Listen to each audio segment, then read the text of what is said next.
Welcome to the Geek'd Up podcast, episode number 10. I am your TV terminating, comic book collecting, movie messiah, video game god, or you can call me Cory. What's up? It's just Jess. How you doing today? Wonderful. How are you? I'm doing good. Doing good. Been a big week. Big week. Big week. Finally got back to the other podcast I was doing. We got some new lighting in, tested that out. A new lens. San Diego Comic-Con is going on right now with tons of news. It's a big week. A little bit of everything. Big week for geeked up stuff. Perfect for us. So I guess we should just get into some of that geeked up stuff in the Geek'd Up news.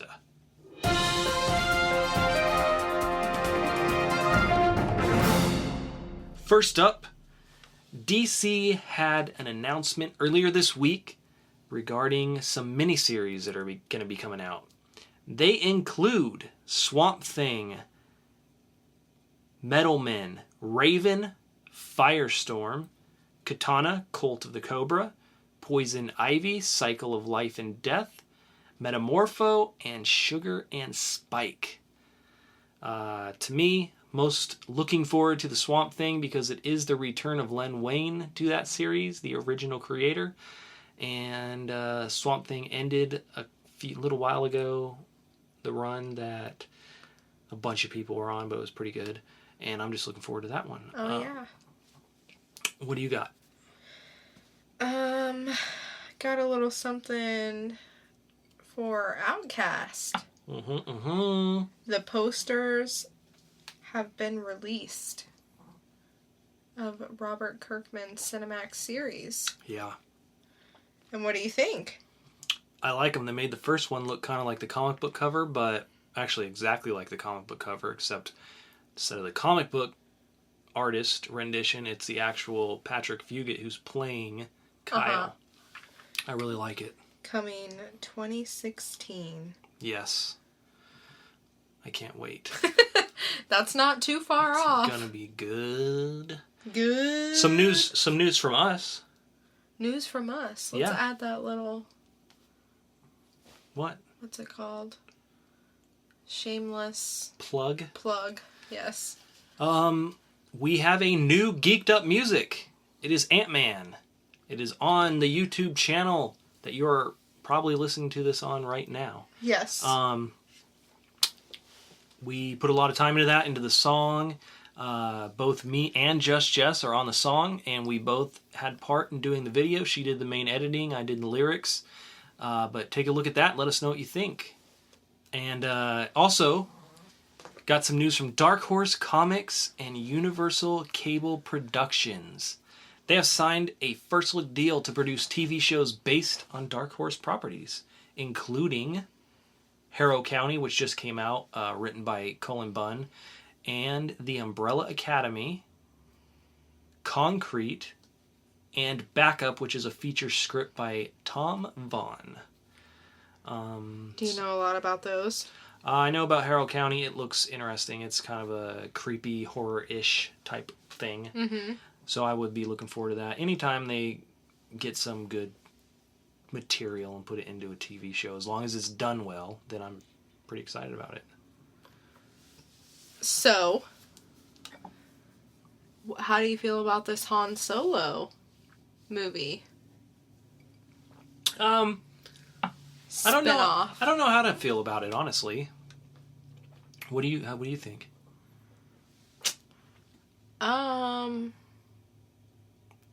I like it. You just don't really care. Yeah, I mean, like, I like him, like, in the movies. I think he's funny.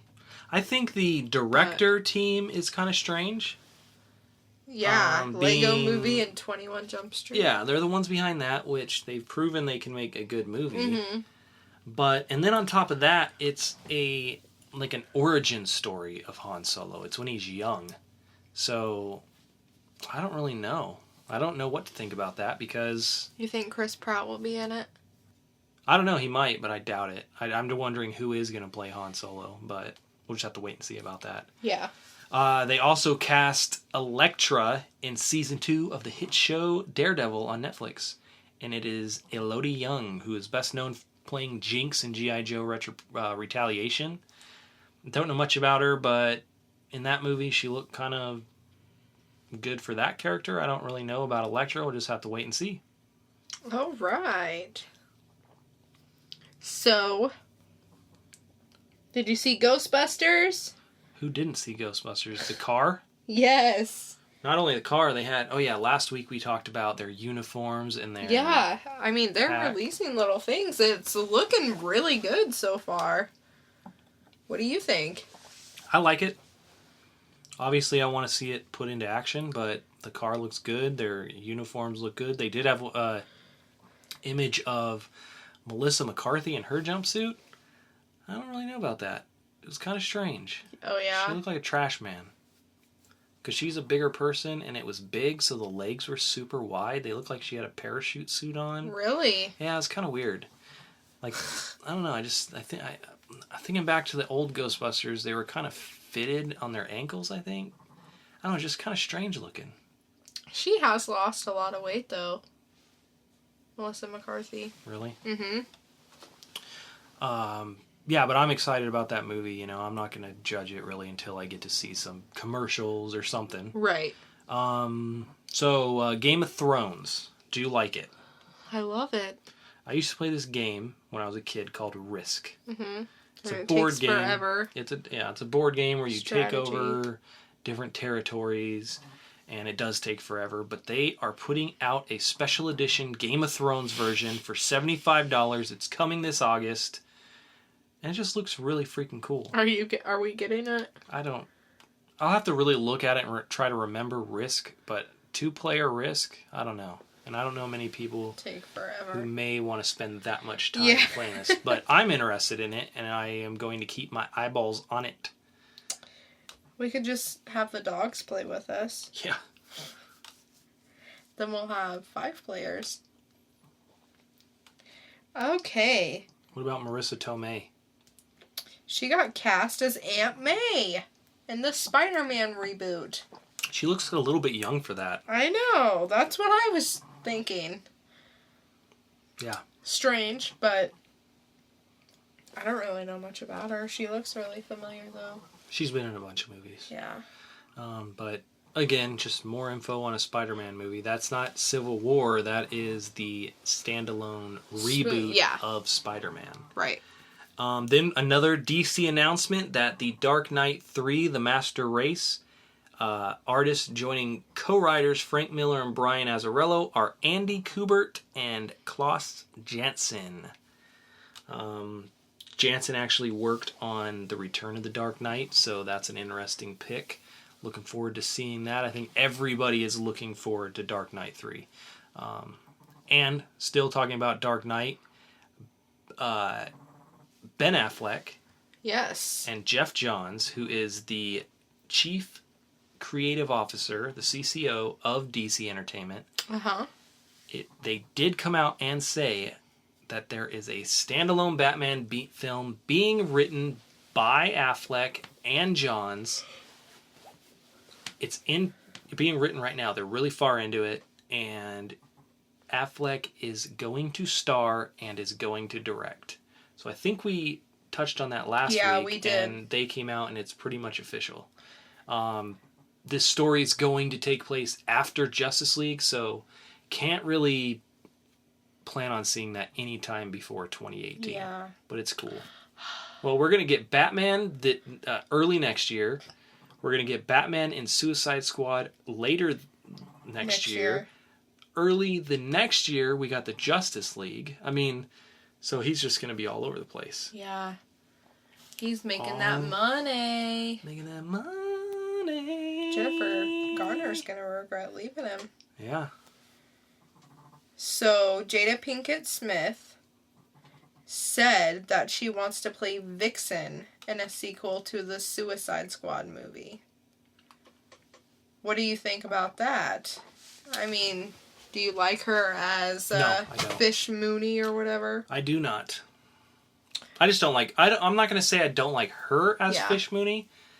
I don't like Fish Mooney. Yeah. But actually, now I'm going to take that back. I hated Fish Mooney, and then I actually didn't like Gotham in general. Yeah, I stopped watching it. And as the show went on, I actually did kind of start liking her character. She went away for a while. When she came back, I liked her more, so maybe. But she already is a character in the DC universe. Yeah. So I don't know if they would do something like that. But, you know, I'm sure she would much rather be in a movie than a TV show. Yeah, so. definitely. And it kind of looks like her, too. Like Yeah, in that image it does. It would be interesting. They'll probably pick a younger person, though, I would imagine. Yeah. And then, for the final news, just announced just before we started recording, Vertigo, which is an imprint of DC, it's the more adult version, has announced 12 new titles for their fall lineup. And I'm going to go through these so you know what they are. These are October releases. The Twilight Children by Gilbert Hernandez and Darwin Cook. Survivors Club by Lauren Bukes, Dale Halverson, and Kyle Kelly. Or Ryan Kelly. Cleanup Room by Gail Simone and John Davis Hunt. Art Ops by Sean Simon and Michael Allred. And then starting in November, there is Unfollow by Rob Williamson and Mike Dowling. Rob Williams. Oh, yeah, Rob Williams and Mike Dowling. Slash and Burn by Cy Spencer, Max Dunbar, and Andre Parks. Red Thorn by David Bally and Megan Hetrick. And then Jacked by Eric Kripe and John Higgins. And then to round out the year in December, Sheriff of Baghdad by Tom King and Mitch Gerrits. New Romancer by Peter Milligan and Brett Parson. Lucifer by Holly Black and Lee Garbett. And Last Gang in Town by Simon Oliver and Rufus Dayglow. That Lucifer is getting its own show. I imagine that's why they're bringing it back. I can't wait for that one. That is definitely on the top of my list, as well as there was a couple of them. And if you go to our Facebook page at facebook.com/geekeduptv, GeekdUpTV, there are images for most of these covers, and a lot of them look pretty good. So, any other news? No, but I just wanted to add that Unfollow, Lucifer, and Survivors Club stick out the most to me. Actually, now that you say it, yeah, Survivors Club had a really cool, like they've been, it's like almost like they've been caught by a cult and tortured or something and got away or something. Yeah, obviously there's no info on any of these right now. They're just images and the creator names. But yeah, now I'm happy you said it. That is the one that I was like, that looks interesting. Yeah, it looks really cool. Yeah, so we will definitely be reading that. But I guess that's it for the Geek'd Up news. It is time. It is time for the Geek'd Up reviews. Why so serious? It's time for Geek'd Up reviews. This week we read 2 issues. We read Sons of the Devil number 2. We Are Robin number 1, which was a DC release. Obviously number 1, getting that series started. Which one do you want to do first? Let's do We Are Robin. Okay. You hit it off. Alrighty. We Are Robin number 1, written by Lee Bermejo. Art by Jorge Corona and colors by Trisha Mulvihill. I really liked this art. Yeah, the art was really good. I really liked it. Yeah, I was really shocked. I mean, it was because DC has their like in-house style. Yeah. And with the New 52, that's what it was, and they're all switching that up. That's why Constantine looks different. This looks different. And I read a comic called Rumble. It really reminded me of that. But yeah, the art was really good. Yeah, I liked it a lot. It's probably because Lee Bermejo didn't do it. Because you don't like him. Oh. Suiciders and Empty Zone. Or not Empty Zone. Something else. He does a bunch of stuff, but he wrote it. And anyway, this one basically about a orphan. We find out that he's orphaned because the Joker's gas from the last run of comics that just ended and starting up again, let gas out all of Gotham, and it transformed everybody into Zombies. like Jokerish zombies. Yeah. And he believes his parents are somewhere. Yeah, still alive. And he's looking for them. So he's become an orphan because they're missing. Right. His name, by the way, is Duke Thomas. And so he's an orphan, he's a loner, he's an outcast, he gets beat up all the time because he's his own person. And it basically shows him starting off getting his ass kicked. But not giving in at all, and ends up fighting back, and it's all about a girl, all this crap. But because of that, he gets kicked out of his foster home, and he has to get put in with another foster home. Yeah. He has a really good relationship, it looks like, with the woman who takes him. Social worker. Yeah, social worker. When he arrives at the new foster home, it's just like a white trash family who's is in it for the money. Only for the money, yeah. Like, and you can see they got this is gonna be their fourth one. Yeah. And just a trashy house.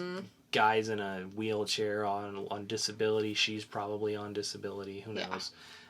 They're just a trashy house. It just is not a good look. Right. And he doesn't even stay there for even a couple minutes. He takes off looking for his parents, and it's really just the story about him wanting to find his parents, but in the meantime, these other people want to find him, and they keep saying,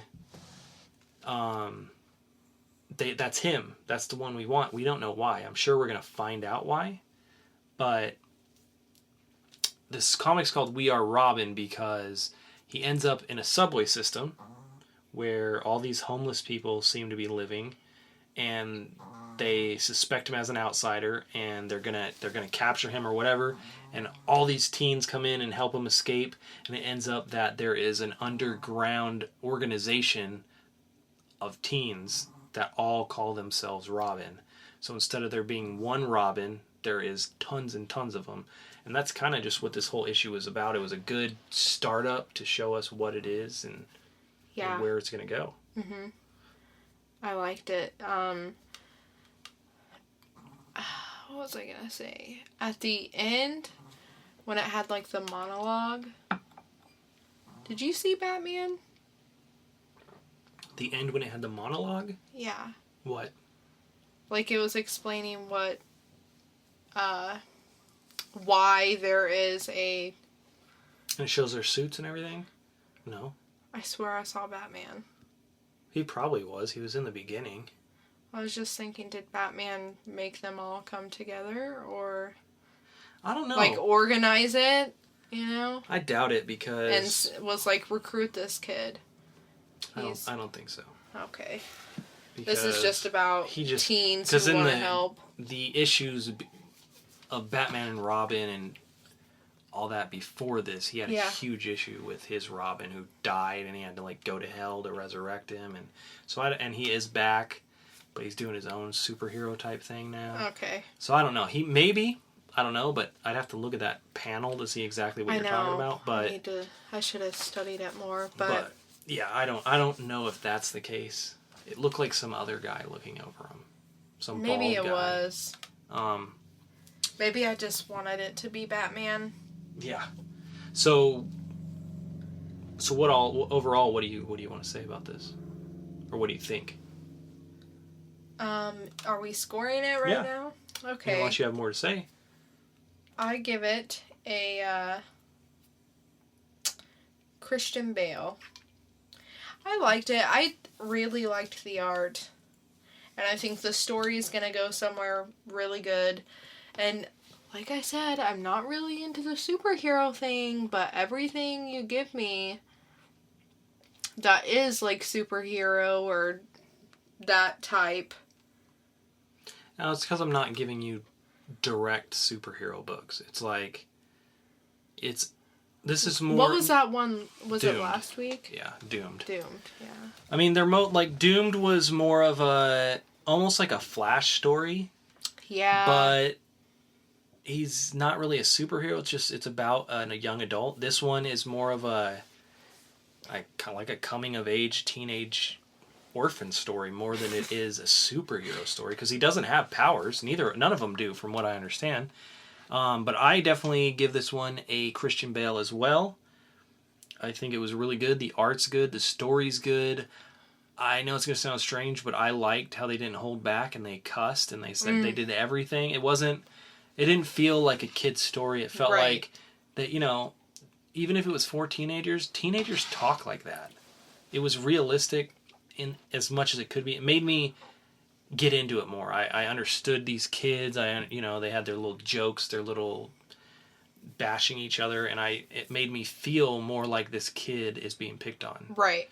So, I really liked it. I give it a Christian Bale as well. So Christian Bale's all around for We Are Robin #1 from DC. What about Sons of the Devil #2 by Brian Buccellato and Tony Infante?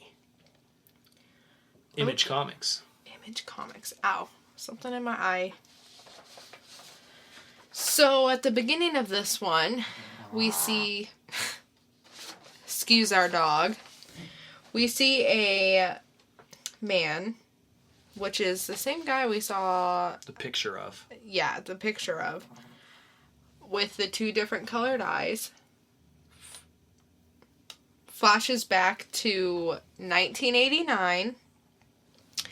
And it shows this guy as basically the leader of a cult. Mm-hmm. And to me, did it look like he was sacrificing children? No. What was he? Was he blessing them? No, he was making them drink his blood. Really? He cuts his thumb and puts it on their face and mouth. And that... Okay. See, I was confused. I'm guessing he's almost like he's the Christ or whatever, and Yeah. they're taking in his blood. Okay. So... Either way, he looks like a psycho. Psycho, right. So... Whenever I thought maybe he was, like, sacrificing the kids, I thought, well, maybe that's why those people were taking the children. So they didn't get killed? Taking what? Oh. At the beginning?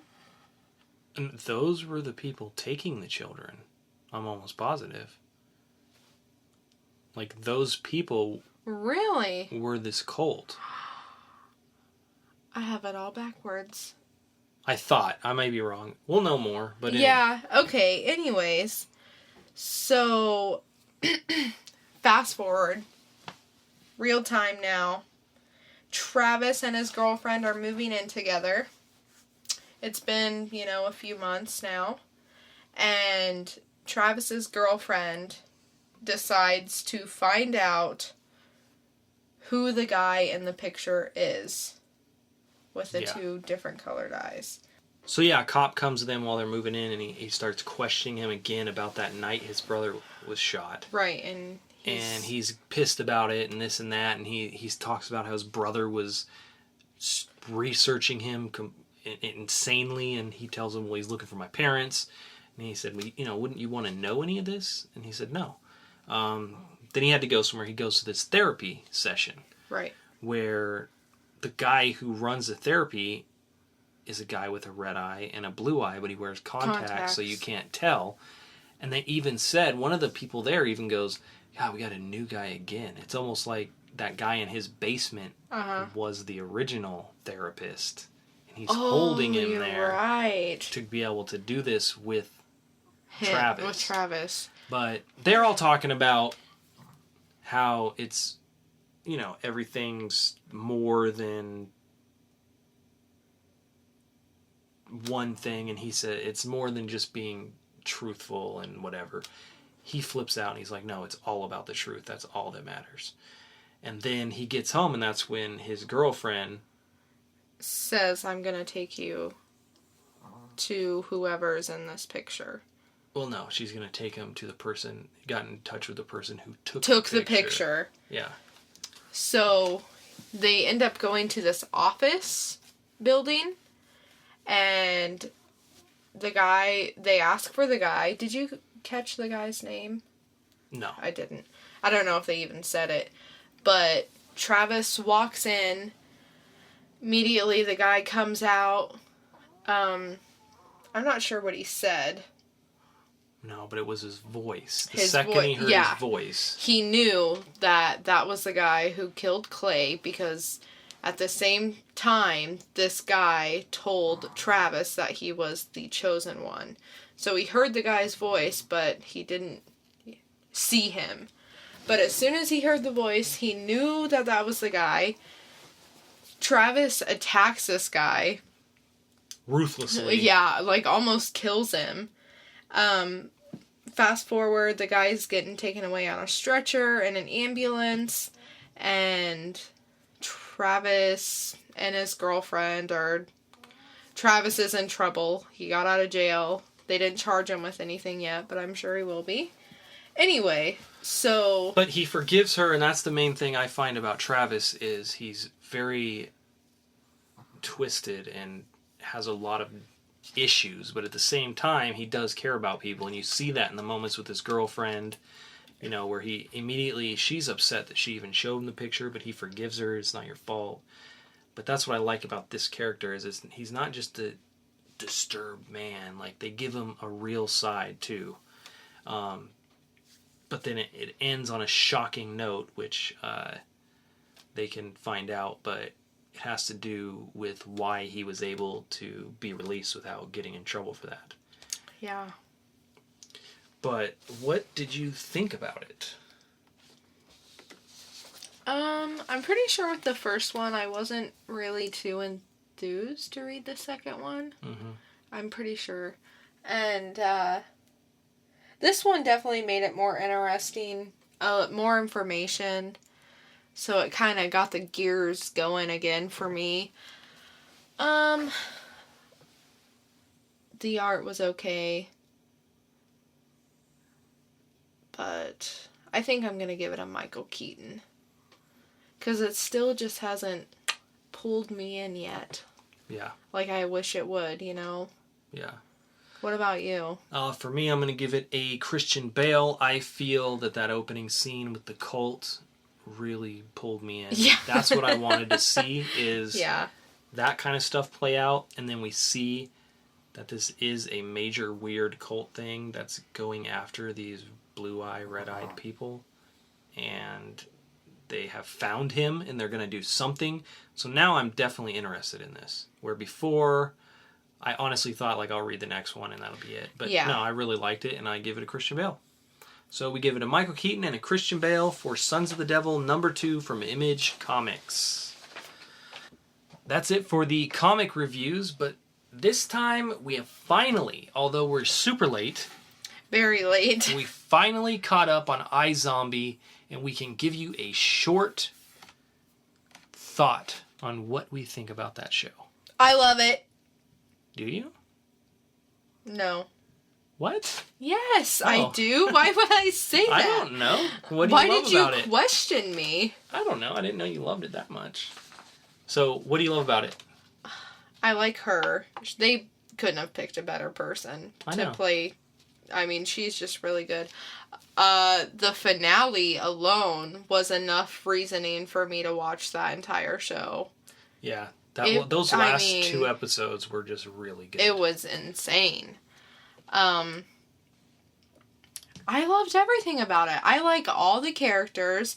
None of them really get on my nerves, because usually in shows there's one person that you just can't fucking stand. But in this, I just like I them didn't all. even think about that. Yeah. Yeah, there's nobody that gets on my nerves. I love the intro song. Mm-hmm.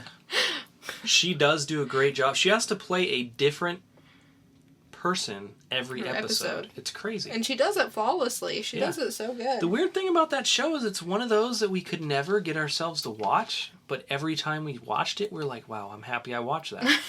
Hulu would start clicking down with 1 day till expiration, and we'd be like, ah, shit, fine. And then we'd watch it, and we'd be like, that was good. Yeah. So I think now that we really get the gist of a whole season. After that finale, man. Yeah.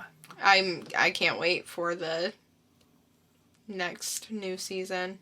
Yeah. It was a really good ending, good finale, good show, good characters, like you said. And there's going to be a new cast because, well, she got rid of all of them. Or he did, I mean. He blew them all up. Yeah. And the other guys healed. So it'll be like a whole new show. you know? But what do you give this show overall? Christian Bale. Yeah, me too. I'm not going to give it a Ben Affleck because it did have Some slow. Yeah. But, I mean, that ending, I would give a Ben Affleck. Yeah, really hammered it home. Yeah. Yeah, definitely. So if you have not seen iZombie and you have Hulu, it is starting to be posted back up with episodes 1, 2, 3, and 4 now. I would get on that because it is a good show. It's like CSI meets Walking Dead meets Friends meets just a ton of stuff. Yeah, it's really good. really good. But yeah, that is it for Geek'd Up Reviews. Like she said, Geek'd Up Reviews. So now, let me tell you what is coming out this week on the Geek'd Up upcoming comics. Excuse me? What's coming out next week? Geek'd Up, upcoming comics. This week, we have a bunch of comics coming out. I'm going to go through the ones that I'll probably be picking up. And starting off, we have Ant-Man Annual number 1.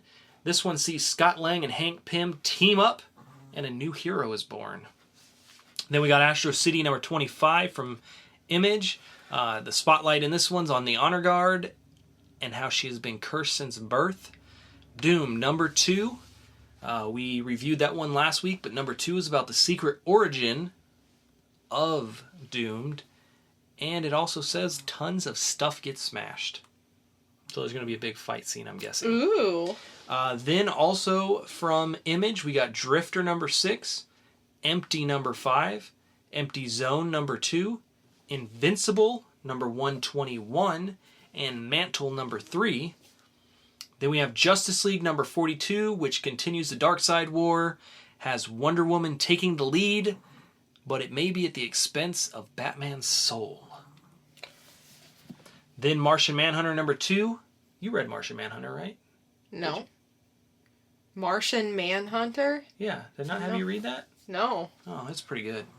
Number 2 is coming out. This one is the Man of Steel versus Martian Manhunter because Superman wants some info.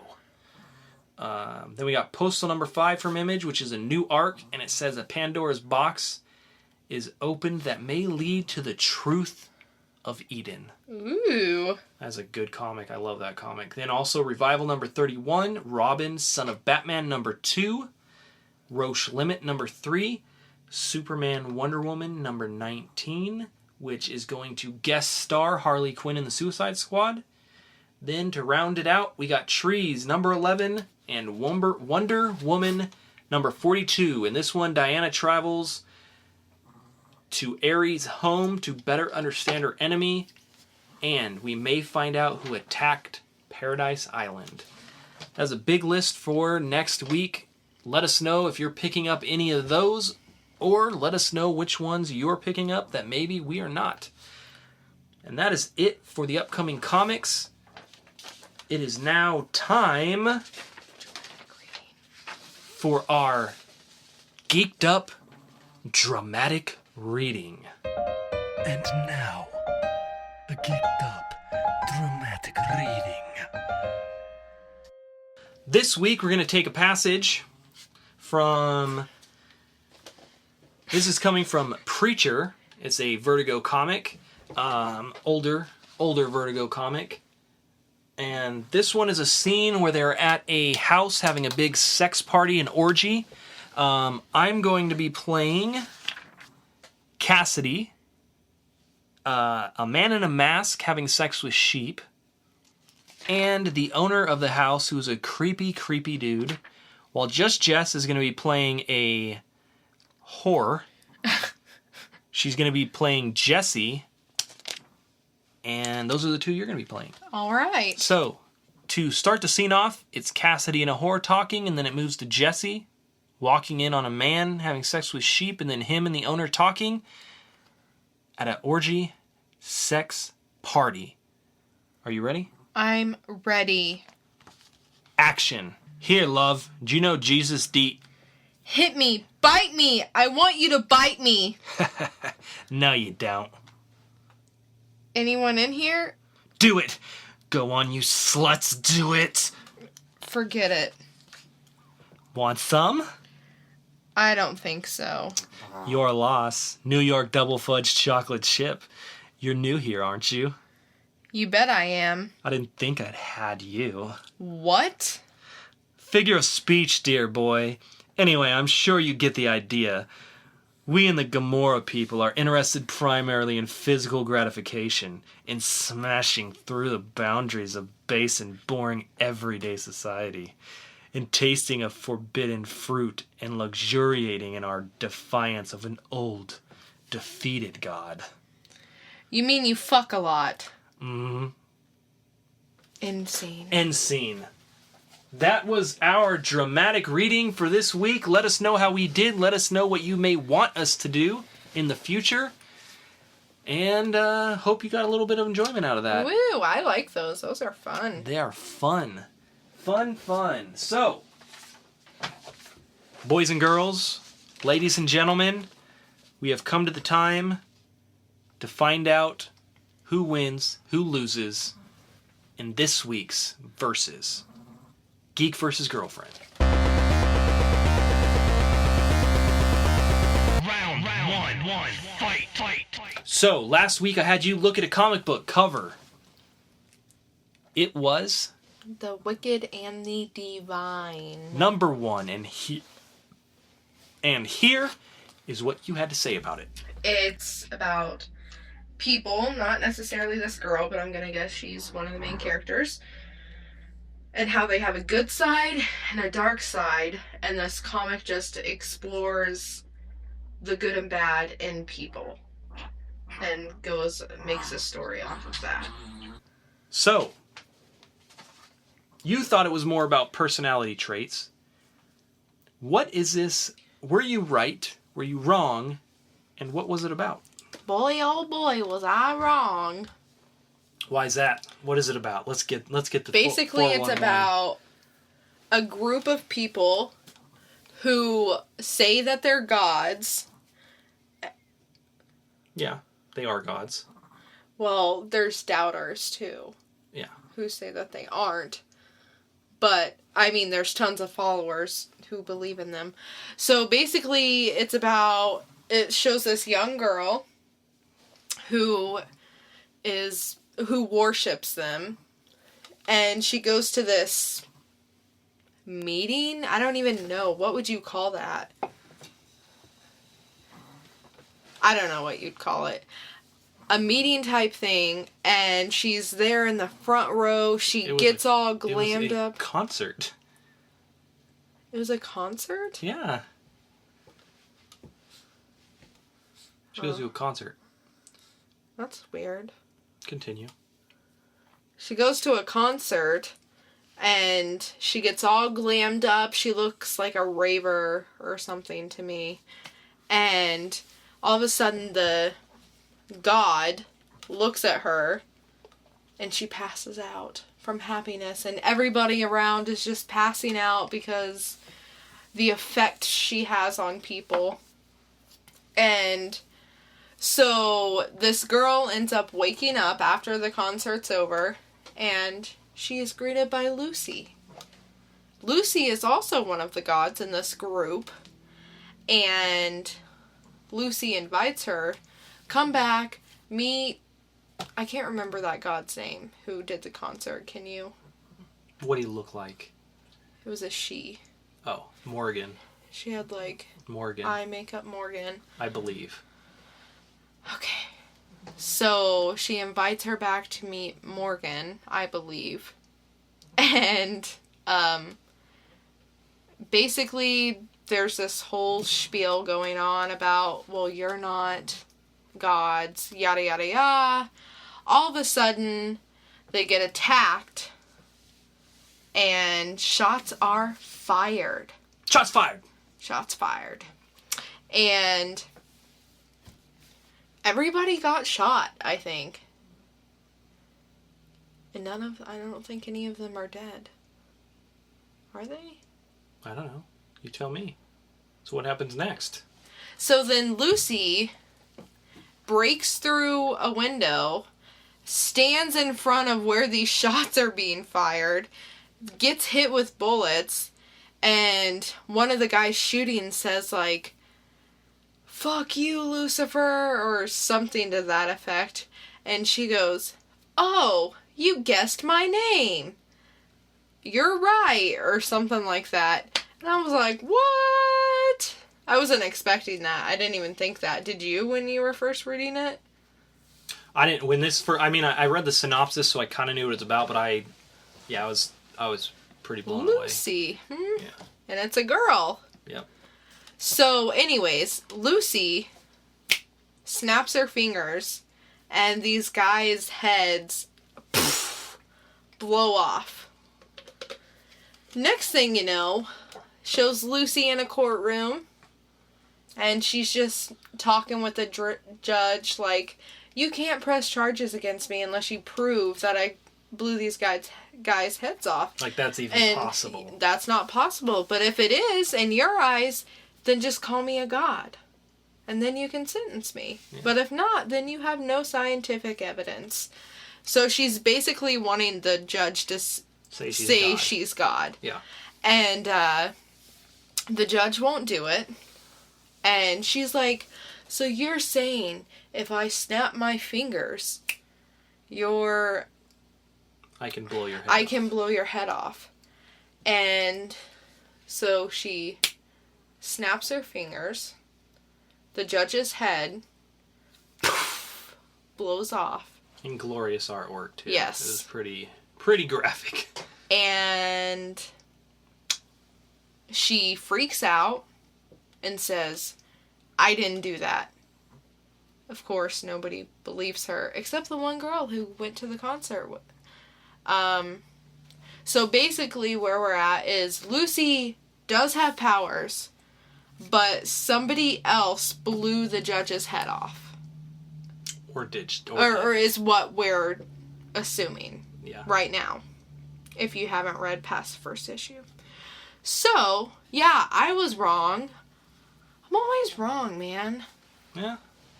You win some, you lose some. You lose all. But what'd you think of it? Oh, I liked it. But I think there's probably too many for me to even try to read. It's only 11 so far. Oh. Oh, it's still going? Yeah.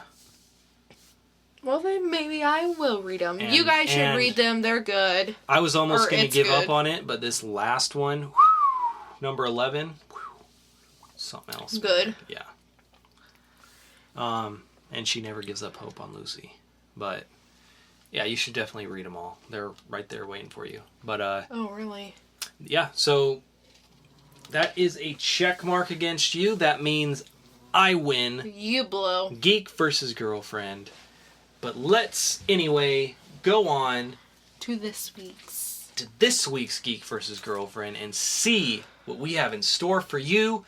It is Jonathan Hickman's The Dying and the Dead #1 from Image Comics. What is this about? You tell us. Oh, Jesus. You at home, look at the image, let us know what you think it is. In the comments below, do not cheat. Just let us know what you think, and we will let you know if you are correct next week. So, what is this about? It's about father and daughter. They are a sword-fighting awesome duo who fight an army of the undead. And they live in a world of just crazy geographic Absurdity? Yeah. Okay. That's a good word. So yeah, it's about this father-daughter duo who are fighting the undead. And there's airplanes back there too. And should I say why they're fighting them? Yeah, what are they fighting them for? Yeah, what is... Okay, so father-daughter fighting the undead, what for? And then that will be your answer. Okay. He is obviously a pilot of some sorts. He was in the Air Force or something, wasn't he? I don't know. I think he was. So, I think they are fighting them because these undead people have overtaken the world. Maybe he was in the Air Force or something to try to, like, stop these guys. But then it ended up being, like, a big, huge, widespread thing, and it got out of control.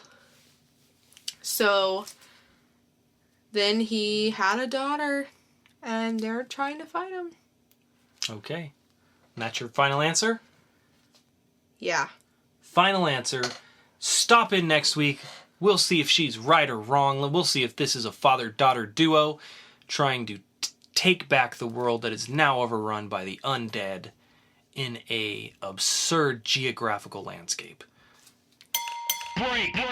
Go back to your corners. Join us next week for Geek vs. Girlfriend, but now it's time for round 2. Girlfriend versus Geek. Round two, fight.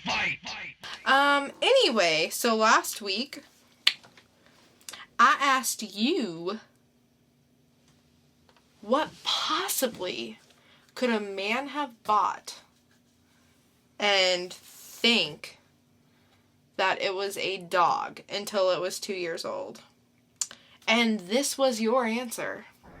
I don't think a wolf. That's pretty small. I know this is wrong, and I'm going to kick myself when I think about other animals. I'm going to go with a bear. Okay. I don't think they look like dogs at all. They look like fucking bears, but that's all I can think about right now. All right. You said a bear. I did. And you, sir, would be correct. Yes. How do you think that's possible? How do you think it's possible for somebody to go and buy... I don't. Well, another country, first of all. Yes. And second of all, I would just like to point out that I did clearly state last week, does it look like a dog? And you stated on record, yes, it does. I would like everybody, because we are both on the fence here. I say it does not. She says it does. Look at it whenever it's a baby. A baby black bear. Look it up. Asian black bear, Either. not a baby black bear. They're the same bear. They just live in different countries. That looks different than a black bear. No, it absolutely does not. Yeah, it does. Let us know, does this baby Asian black bear look like a dog whatsoever? I say no. She says yes, so let us know. But anyway. We might murder each other before the next show. Yes. I said it could somewhat, but the paws are a 100% dead giveaway. But if you are being told... I understand. So. Anyway. How did it happen? Basically, this man goes to a swap meet, and the guy there selling them says they're gonna grow up and be hungry, big, happy dogs. And the man's like, okay. Plenty lunches for me. Takes them home, realizes, holy shit, these fuckers eat a lot. And then he's sitting at home watching TV. This is 2 years later, guys. He's sitting at home watching TV and sees a commercial for Asian black bears and how they're going extinct and how we need to protect them. And then he looks at his dogs and he's like, holy shit! They're Asian fucking black bears! Looks at his dogs, you say? Well, he has raised them as dogs. So I mean, they're dogs. Okay, now look at a 2-year-old Asian black bear and let us know if you think it looks like a fucking dog. Up, but this guy's just an idiot. Fuck, if you're being told, though. Yeah, I don't know, I guess. He doesn't even tell him what kind of dog it is. He's at a swap meet. Who buys dogs at a swap meet? I don't know, in China? Maybe for food. Anyway. Well, so I win. Yeah. Yeah, it was a good story, though. He ended up taking the black bears to a facility where they will be protected. So that was very responsible of him. Especially if he really loves his dogs. That is weird. Well, that's good. I'm sure he can go visit them still. Yeah, they're endangered, but he raised them as fucking dogs for 2 years. And he didn't get injured. That's the crazy thing. They didn't know any better. Well, that's... I know instinct, Yeah. but still. So this week, What do we got this week? I have a lady from Georgia. Uh-huh. She is an alcoholic. I'm Oh. guessing by this article.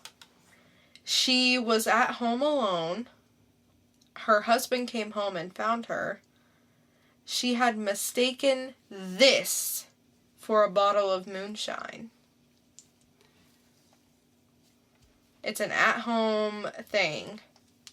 So it's something you use at home? Yes.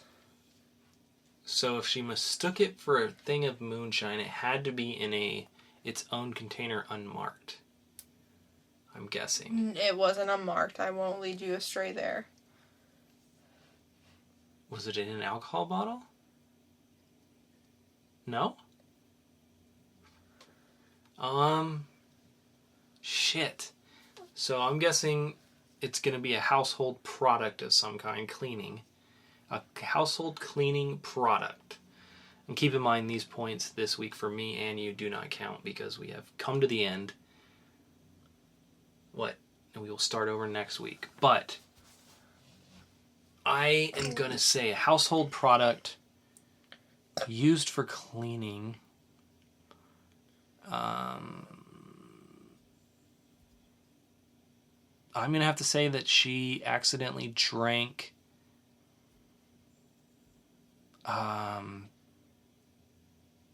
bleach. And that is my final answer. Okay.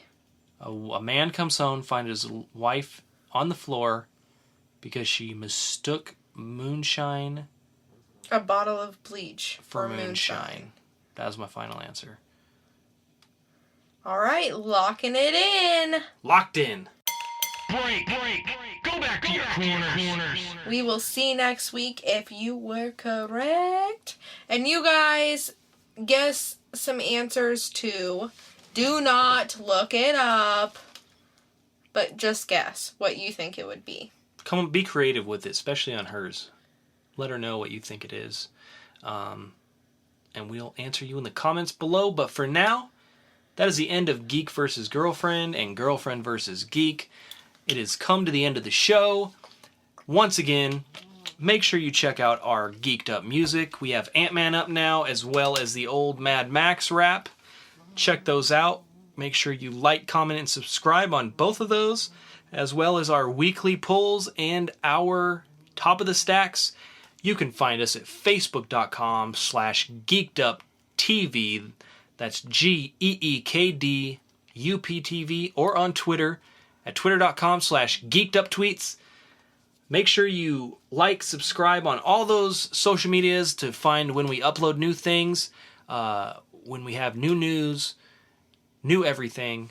You can find us there. But for now, that is the end of the show. We look forward to video podcasts next week, possibly. Mm-hmm. And that is it. So remember, I'm Cory for Geek'd Up. And I'm just Jess. Always stay geeked up and always hug a xenomorph.